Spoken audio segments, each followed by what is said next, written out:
Il est l'un des plus grands comédiens français, 55 ans de carrière, Roger Hanin, des rôles classiques au théâtre, des rôles populaires à la télévision pour rencontrer le grand public, un 6e roman publié, un roman très personnel, j'allais dire Roger Hanin, il s'appelle L'Horizon chez Grasset.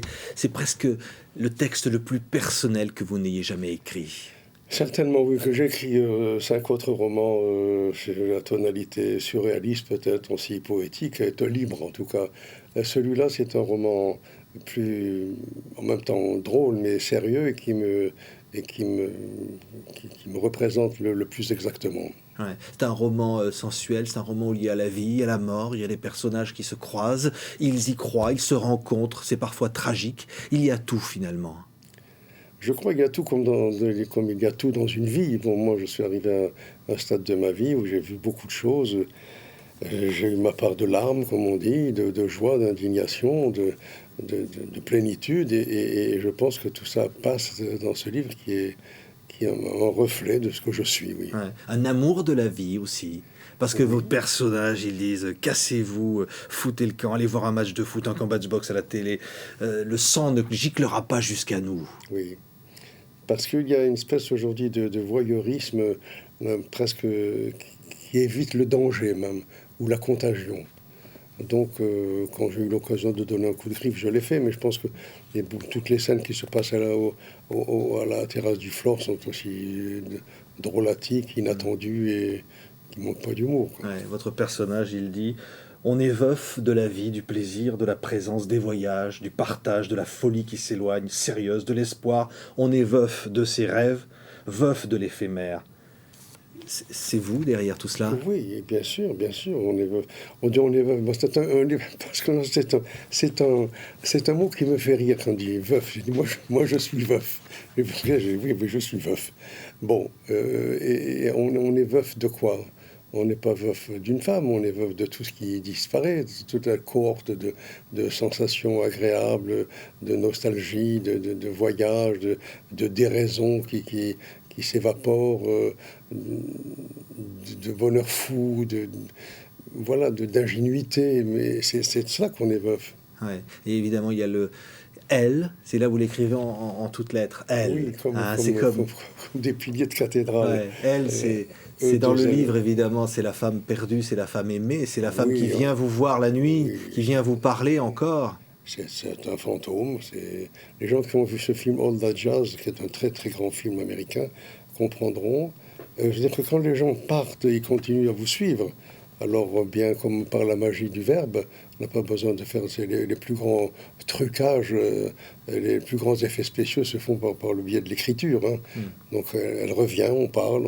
Moi, je suis comme ça dans la vie. Moi, je parle aux gens que j'ai aimés. C'est ça, ma mère, mon père, François Mitterrand, Christine, mon ami Arsène Benaïm. Je parle avec eux. Quelquefois, quand je suis seul, je parle même à haute voix, hein.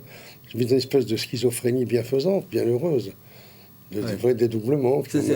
La mort n'existe pas. Votre personnage dit je t'annonce que la mort, ta mort, ne sera pas contagieuse. Tu crèveras seul. Je ne verserai pas une larme sur la fin d'un vieux juif dépressif, anémique, pitoyable. J'oublierai ta chanson. Et elle ajoute quelque chose que je regretterais, c'est ton nom. C'est un si joli prénom, Joseph. Ouais. Oui, c'est dans une scène de dépit amoureux que Myriam me dit ça. Mais très vite dans le livre, elle se reprend et elle revient du Sahara où elle était pour me rejoindre à Paris. Ouais. Et elle est là, toujours. Elle ne me tiendrait jamais des propos pareils. Ouais. C'est Myriam qui me parle comme ça. Ouais. Mais elle, non. Elle n'attend qu'une chose, c'est que je me remarie avec elle, c'est-à-dire que le carton d'invitation ressemblerait à un faire-part, puisque ça impliquerait que j'irai la rejoindre. Et le personnage dit, en parlant de elle, je ne voulais pas l'oublier, ni la livrer aux âpres de la fatigue. Je ne cesserai jamais de la vivre. Au sens sensitif, oui. On vit les gens, on les vit, au sens transitif du terme. Ouais. Et c'est ce que je fais, mais il n'y a rien de, comment dirais-je, d'indécent ou de dramatique, de dramatisé. On vit les gens. Moi, il y a des gens que je vis, je dis transitivement. Je les vis, ça veut dire quoi? Ça veut dire que je les touche, que je les entends, que je leur parle, je les entends chanter, je les entends respirer, je les entends me sermonner, même si c'est des corps de phrases que je n'ai jamais entendus de mon vivant. Mais pourquoi on n'arriverait pas à faire vivre les gens? C'est une création Ouais. de faire vivre. Ouais. Et l'histoire commence par ce personnage vieux qui croit plus forcément qu'il a l'avenir ou l'horizon devant lui, qui croise le destin d'une jeune femme qui va décider de mourir et qu'il va sauver sur ce pont de l'Alma que l'on voit sur la couverture, il va l'empêcher de tomber. Oui, pour résumer, c'est une rencontre au sommet d'une renaissance et d'une résurrection. La renaissance étant Myriam, la résurrection hypothétique, ce serait moi. Ouais. C'est l'histoire d'un amour ultime. Oui, de crépusculaire, c'est un mot à la mode qui fait joli. J'aime bien ce mot-là d'ailleurs. Oui, oui, mais c'est là où je suis, hein, c'est mon pays. C'est l'amour ultime qui va finalement donner le fil conducteur de toute une vie, quand la vie se termine. De toute une vie, de toute une partie de vie, c'est comme un vecteur au sens géométrique. Hein, des images terribles, des cercueils comme ça, verticaux, oui, et dans lesquels finalement les êtres vont se retrouver un jour. En équilibre sur l'horizon, c'est une version de peintre. Hein. Que l'horizon, c'est vraiment une valeur symbolique, c'est quelque chose qu'on voit, qui existe, mais qui est virtuel, on ne peut s'en approcher. Mais c'est ce qui borne une vie. Je pense souvent à Moïse, dont je parle, qui était resté sur les hauteurs de Canaan, qui n'a jamais vu la terre promise. Et l'horizon, c'est un peu ce qu'on voit des hauteurs de Canaan. Ouais. Et les personnages vont faire cette espèce de voyage initiatique dans des lieux qui vous sont chers, hein, l'Algérie, l'Égypte. Il y a ce personnage qui est originaire de ce pays, comme ça, avec ces senteurs qui vous rappellent à vous, évidemment, votre enfance, Roger Hanin. C'est vrai que les amitiés les plus profondes, les plus tenaces, enfin les plus solides, disons, sont celles qui se créent dans l'enfance. C'était pas un scoop. Bon. Et moi, mon enfance s'étant passée en Algérie, mes amitiés les plus solides viennent de là-bas. Et c'est vrai que dans des cas de déséquilibre, d'angoisse, d'inquiétude, etc., on va vers les gens qui vous comprennent immédiatement. C'est le cas. Il y a des prostituées hein, dans cette histoire. Il y a, je disais, la sensualité aussi, comme ça. C'est-à-dire que l'amour, toutes sortes d'amour, même l'amour qui se vend, c'est l'amour quand même. Bien sûr. Mais bien sûr, à un moment donné, c'est un petit tapin, un deuxième qui s'appelle Rachida, et qui lui dit, elle lui dit, vous habitez chez vos parents, elle lui dit, qu'est-ce que tu bois? Elle dit, toi. Et elle ajoute, c'est 300 euros, mais ça n'empêche pas le plaisir. Ouais. Et il lui dit, tu prendras ces 500 euros, tu garderas le plaisir, ce sera un cadavre entre nous. Et à la fin, il se retrouve avec Rachida. Ouais. Mais on parlait de moi, c'est ce que j'appelle les amours cabossés, un peu, qui ont pris des coups. Vous savez, une prostituée, moi j'en ai connu beaucoup quand j'étais plus jeune, je ne me connais plus maintenant. Mais enfin, elles n'ont pas évolué tellement, sauf à part le côté crapuleux comme ça, mais elles n'ont pas évolué. La position, l'attitude, la posture de la prostituée n'a pas beaucoup changé. Mais une prostituée, elle est différente avec les hommes avec qui elles sont et qui la payent même le même prix. Elles font des choix. Moi, quand j'étais petit, j'avais 12 ans et demi, 13 ans, j'étais coursé à la Casbah. C'est Paula, la Maltaise, qui m'a déniaisé. Elle faisait l'amour, je la payais.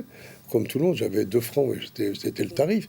Mais elle faisait l'amour avec moi, pas comme elle faisait ça avec un Hajj qui arrivait de 80 ans, qui arrivait de son gourbi d'Ain Beida. C'était pas pareil. C'était la même chose, mais c'était pas pareil. Ouais.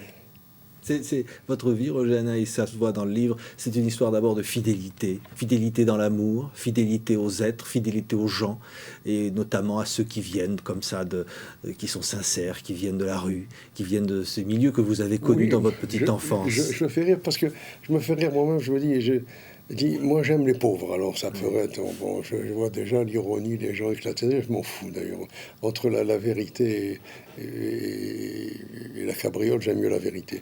Mais j'aime les pauvres, je suis bien avec eux, je les aime, je les connais. Donc je suis heureux avec eux. Les gens qui sont riches souvent m'intéressent parce qu'ils sont souvent très cultivés, ils sont généreux aussi, ça leur arrive. Et bon j'aime bien le parfum et la soie, mais les pauvres, c'est mon territoire, c'est ma vie, c'est ma famille. Et donc, les prostituées, généralement, à part les grandes courtisanes, mais c'est même rare aussi, sont des gens pauvres. Donc, on a envie de je leur parle, mais j'ai un langage avec elles. Donc, Mais il faut fuir la comédie humaine. Alors vous qui êtes le grand comédien oui. que l'on connaît, toute votre vie avez joué des rôles comme ça, des grands personnages, et en même temps ancrés dans le réel. Oui, moi je pense que les gens les plus sincères et les plus crédibles, ce sont les comédiens lucides, parce que nous, on sait très bien, on en vend, comme on dit.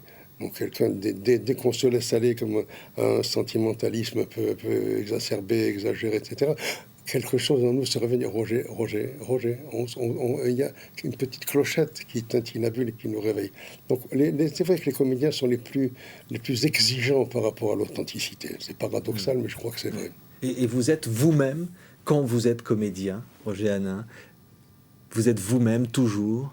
Oui, mais il ne faut pas essayer de se rendre intéressant non plus. C'est-à-dire, on introduit toujours une part de soi. Ce livre, par exemple, L'Horizon, il n'a rien d'autobiographique. Aucun événement n'est vrai, mais il est tout moi. Ouais. Donc j'introduis, moi, je ne suis pas un avocat. J'habite pas de grands appartements avec deux appartements contigus, mais j'ai jamais rencontré cette fille. J'aimerais bien la rencontrer d'ailleurs, parce que c'est une fille de 1m78 et cheveux crépus, une démarche de princesse. Vous n'êtes pas ce héros riche, puissant et libre du roman. J'aimerais bien la rencontrer. Riche, puissant et libre, peut-être. Riche, tout étant relatif, oui. Puissant, oui, je tiens ma puissance de moi. Et libre, je suis libre. Malheureusement, maintenant, je sais que je suis libre complètement. Ouais. Mais je n'en fais pas usage, je n'en suis pas ivre, je sais vivre avec ça. Ouais. Je n'agace pas mes contemporains non plus. L'horizon. Sauf dans cette émission, c'est tout. Roger Hanin, l'horizon, c'est le titre du livre. Il a un visage, votre horizon à vous, il a un visage. C'est terrible parce que l'horizon, c'est une bonne question, je ne me suis jamais posé de manière aussi précise que vous le faites.